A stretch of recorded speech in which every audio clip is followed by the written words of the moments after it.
हमारे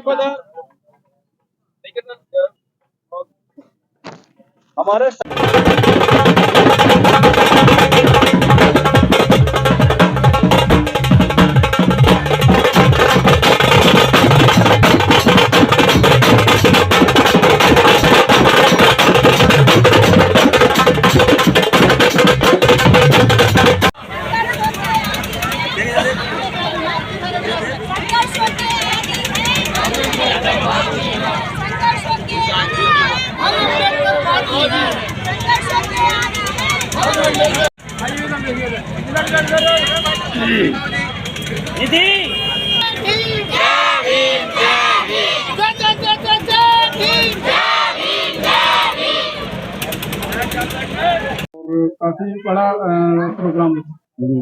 तो लोगों को और जिन लोगों ने आपको सहयोग किया, क्या कहना था?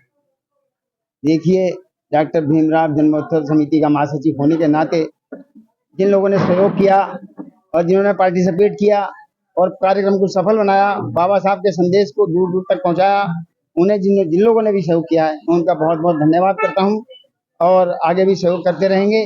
उनका मैं आगे भी धन्यवाद करूंगा और धन्यवाद करता हूँ। और ऐसी क्या खास उनकी शिक्षाएं हैं जिनको लेकर के आज ये संदेश यात्रा? देखिए, बाबा साहब की शिक्षाओं की अगर बात करें तो बाबा साहब ने भारत के समाज की व्यवस्था के अनुसार हर क्षेत्र में उन्होंने अपनी शिक्षाएं दी। जैसे कि शिक्षा की बात करते हैं तो शिक्षा में तो हम उनकी बातों को ज्यादा कह ही नहीं सकते, क्योंकि अपने आप में वो रोल मॉडल है शिक्षा के। कोलंबिया यूनिवर्सिटी में अमेरिका ने सिंबल ऑफ नॉलेज का नाम दिया, तो ये हमारे लिए गर्व की बात है। बराक ओबामा कहते हैं कि यदि अम्बेडकर अमेरिका में पैदा होते तो हम उन्हें सूर्य कहते। और बाबा साहब ने तो बिल्कुल साफ कहा है कि शिक्षा और शेरनी का बहुत दूध है, जो पिएगा वो दहाड़े। एक समय था, देखिए इसके पीछे भी एक रीजन है। पहले जब भारत आजाद हुआ था उस समय सरकारी स्कूलों की व्यवस्था बहुत शानदार होती थी, एजुकेशन लेवल बहुत बढ़िया होता था। और पहले अगर आप यूपीएससी टॉप करने वाले जो बच्चे होते थे वो सरकारी स्कूल के बच्चे होते थे, यानी सरकारी स्कूलों की एजुकेशन बहुत हाई लेवल का होता था।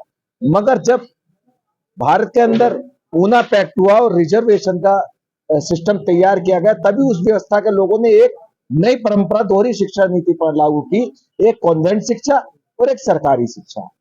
ये सरकार की नीति, सरकार कोई सी भी रहे, सरकार को चलाने वाले जो लोग होते हैं वो उसी हमारी सामाजिक व्यवस्था से निकले हुए लोग होते हैं और वो उसी मानसिकता के लोग होते हैं। उन्होंने दो तरीके, एक जैसे आपने कहा उसका बाजारीकरण, शिक्षा का बाजारीकरण इसलिए किया गया है कि जो आम तबका है, जो सबसे ज्यादा गरीब तबका, जो भारत के अंदर सबसे ज्यादा वोट देने वाला तबका है, उनको शिक्षा से दूर रखा जाए। अगर वो शिक्षा के शिक्षित होंगे तो वो प्रश्न करने का शुरू कर देंगे, प्रश्न करना। तो सरकार की व्यवस्था है कि शिक्षा का बाजारीकरण कर दो, वहां पे केवल वो जाएंगे जिनके पास पैसा होगा।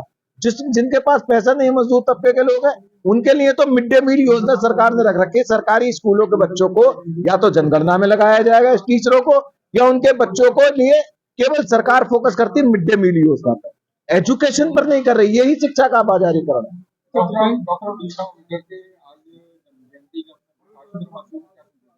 मैं काशीपुर के लोगों को सबसे पहली बात तो जो हमारा इस अम्बेडकर संदेश यात्रा का विजन है, आज हमें वो विजन देखने को मिला। एससी समाज में, शोषित वंचित समाज में एक अजीब सी पीड़ा, मैं भी उस पीड़ा का शिकार रहा हूं, मगर वो पीड़ा धीरे धीरे खत्म हो रही है। आज हमने संदेश यात्रा में ये महसूस किया कि हमारी जो सोच थी वो ये थी कि बाबा साहब अम्बेडकर पूरे देश के, केवल शोषित वंचितों के नेता नहीं, पूरे देश के नेता। और ये संदेश यात्रा का हमारा जो सोच है वो यही है कि काशीपुर का हर व्यक्ति जो है बाबा साहब के प्रति अपनी श्रद्धा रखे और बाबा साहब की विचारधारा को स्वीकार करे। आज हमने देखा कि एक जिन हम कहते हैं मनुवादी, उन्हीं व्यवस्था के अच्छे लोग, एक बहुत सम्मानित व्यक्ति, एक बहुत अच्छा पद पर रहने वाले व्यक्ति, जिन्हें हम आरएसएस या बीजेपी का व्यक्ति भी कहते हैं, वो आज एक पुष्प की वर्षा की मशीन लगा के और अपने हाथ से उसमें फूल डाल के हम लोगों के ऊपर वर्षा कर रहा था। ये उनकी भावना की मैं सम्मान करता हूँ। काशीपुर के अंदर अब वो चीज नहीं हो रही है। काशीपुर कौमी गुलदस्ता पहले भी रहा है और कौमी तो गुलदस्ता अब भी रहेगा। जो किसी भी तरीके के जो संकीर्ण विचारधारा के लोग हैं, जो जातिगत विचारधारा के लोग हैं, हम उनका विरोध करते हैं। काशीपुर के अंदर सबको बाबा साहब का जो संविधान है वो एकता की बात करता है, वो संप्रभुता की बात करता है, वो समानता की बात करता है। तो हम काशीपुर की जनता को वही संदेश देना चाहते हैं और काशीपुर की जनता उस चीज को स्वीकार करते हुए समानता सद्भावना की रास्ते पे चल रही है।